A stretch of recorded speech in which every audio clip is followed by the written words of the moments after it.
Imagine living in a country so strict that you have to ask permission from the state in order to go abroad.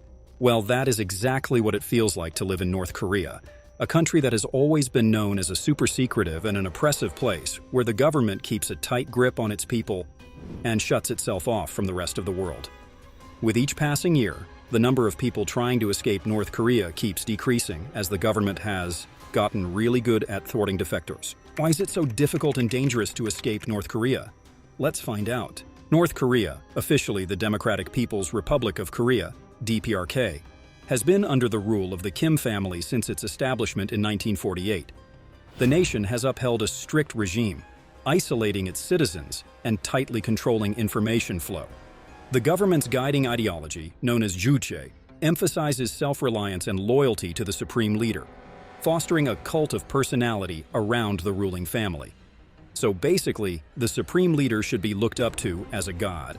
Initially, defections were not heavily monitored, but as they increased, the government tightened measures to prevent citizens from escaping. What made it so difficult to escape? North Korea fortified its borders with China and South Korea, creating heavily guarded zones with landmines, barbed wire, and armed guards. The government also established a network of informants, instilling fear and reluctance among the population.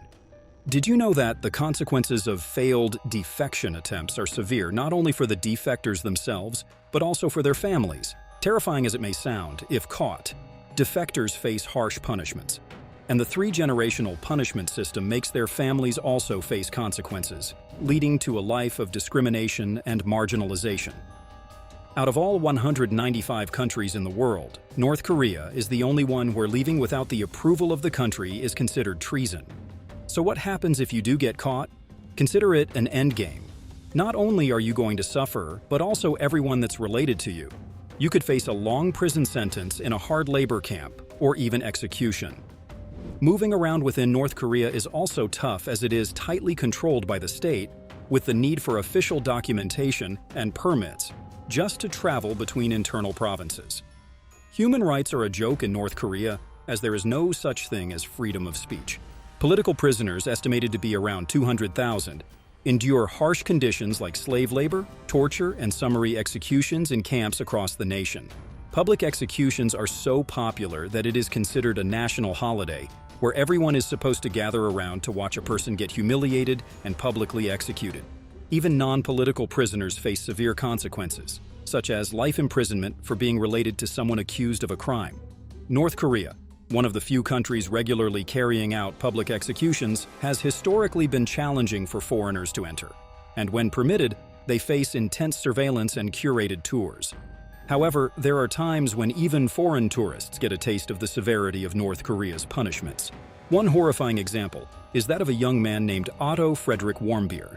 Otto Frederick Warmbier was an American student who found himself in a nightmarish situation in North Korea. Arrested for attempting to take a propaganda poster, he was sentenced to 15 years of hard labor. Shockingly, after just a few months, he fell into a coma under mysterious circumstances. The North Korean authorities concealed his condition for a long time, claiming it was due to botulism and a sleeping pill. When he was finally released and brought back to the US, it was too late. Otto never woke up and passed away after his parents made the heart-wrenching decision to remove his feeding tube. What makes this even more tragic is the unanswered question about what truly happened to Otto. The cause of his severe neurological injury remained undisclosed. A U.S. federal court held North Korea responsible for Otto's torture and death, but the mystery lingers. Now, did you know that in North Korea, everyone is taught from a young age that other countries, especially the United States and South Korea, are terrible places where people suffer under oppressive systems? They sincerely believe that citizens outside North Korea struggle to access healthcare, education, and live under the control of imperialist forces. Meanwhile, North Koreans are taught to revere their leaders, the Kims, as godlike figures. The society is designed to instill fear and obedience to the ruling party, with men consistently placed above women. Despite these circumstances, many North Koreans have attempted to defect to South Korea, a wealthier and more developed nation. However, escaping North Korea is incredibly challenging due to the heavily guarded borders, especially the Militarized Demilitarized Zone, DMZ. Attempts to cross are met with orders to shoot from the North Korean border patrol, creating an incredibly risky and dangerous situation for those attempting to escape. Some individuals have historically tried to flee into China or Russia, but even if successful, they face the risk of being sent back to North Korea due to agreements these countries have with North Korea. Despite these challenges, thousands of North Koreans have successfully defected to South Korea, particularly after the devastating famine in the 1990s. Since Kim Jong-un took power, the regime has intensified efforts to prevent defections, including increased surveillance, border security, and cooperation with neighboring countries to repatriate defectors. The heightened risks have made it increasingly difficult for North Koreans to escape, leading to a decrease in successful defections, especially after the complete sealing of borders in 2020 due to the COVID-19 pandemic. Imagine you're in North Korea, and things aren't quite what they seem. You know how they officially said only 74 people died from COVID-19? Well, some sources say it might actually be around 45,000. That's a huge difference. Now, the North Korean regime was genuinely concerned about COVID-19, but they also used it as an excuse to tighten control. In 2020, they set up buffer zones on the borders with China and Russia, giving shoot-to-kill orders to soldiers patrolling the borders. Satellite images show new walls, fences, and guard posts along the northern borders, sealing off historical routes used by defectors and smugglers. The once porous border is now solid. But that's not all. The regime has made it harder for North Koreans to escape within the country.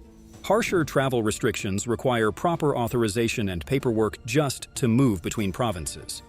A new law criminalizes receiving anything from the outside world, and owning a non-government sanctioned cell phone is banned.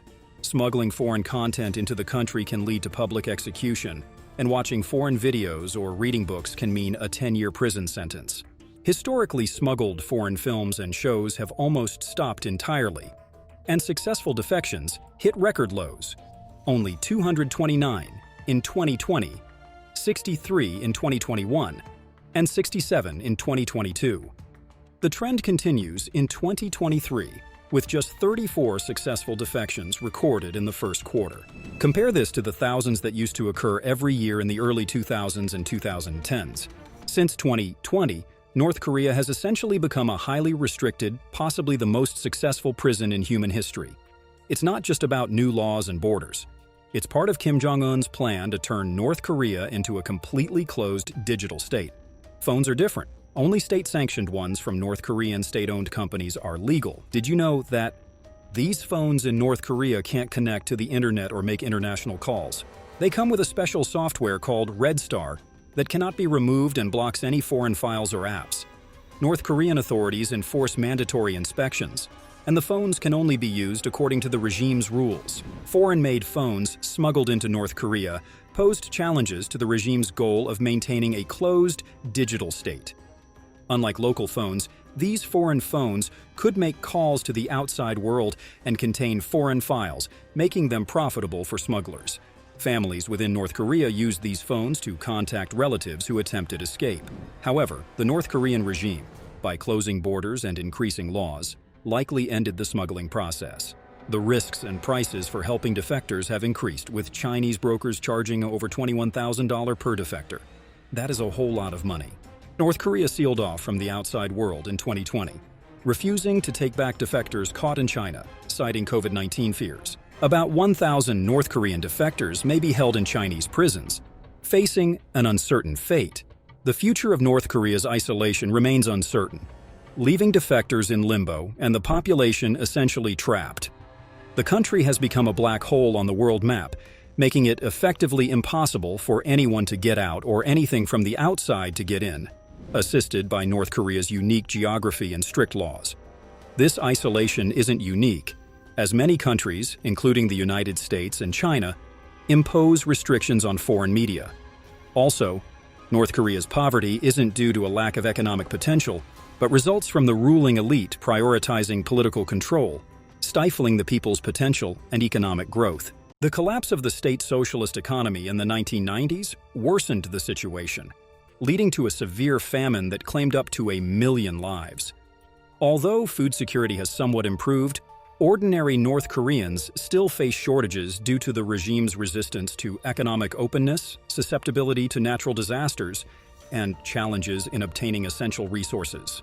This has left millions, including children and pregnant women, malnourished, forming one of the most neglected segments of society, contrary to the government's portrayal of the country as the best in the world. Many people desire to escape, but the fear of getting caught and facing its consequences makes them willing to endure the hardships of this oppressive regime. Would you be able to survive in a horrifying country like North Korea? Let us know your thoughts in the comments below. If you found our video interesting, then make sure to show us some love by smashing that like button and subscribing to our channel for more amazing videos.